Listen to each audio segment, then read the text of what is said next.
అందరికీ నమస్కారం. రాజధాని న్యూస్ తెలుగు ఛానల్ కి స్వాగతం. చర్లగుట్పాడు గ్రామం. నా పేరు పేరుపోగు దేనమ్మ. మేము ఎస్సీ మాదిగండి. మాకు ఎక్కడ 40 సెంట్లు పొలం ఉంది.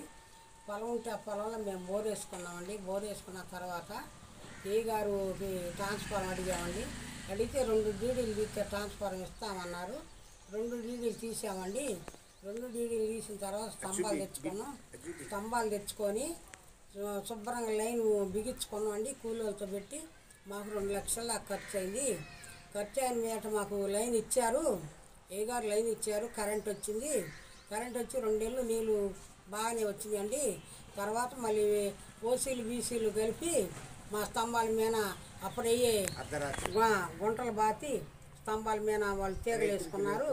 మేమైతే కౌలుకి ఇచ్చామని చేతకాక ఆ కౌలుకి ఇచ్చిన పొలం అబ్బాయి కూడా మాకు చెప్పలేదు. చెప్పపోయినా వచ్చేవాళ్ళు పోయేవాళ్ళు మీ స్తంభాల మీద వేరే వాళ్ళు వేసుకొని మీ తీగలు లేవంటే అప్పుడు మేము ఆటో పెట్టుకొని చేతకాక పోయి చూస్తే వాళ్ళ తీగలు 3 ఉన్నాయి. మాదైతే లేవండి. మా తీగలకు నీళ్ళు రాక మేము అబ్బాయి చేనబ్బాయి చుట్టేసి అక్కడ పెట్టాడు. మా స్తంభాల మీద వాళ్ళ తీగలే ఉన్నాయి కాబట్టి ఏ గారికి ఎన్నిసార్లైనా చెప్పి ఉన్నాం. ఏ గారు స్పందించాల. హెల్పరావు కూడా మా మాట వినే స్థితిలో లేడు.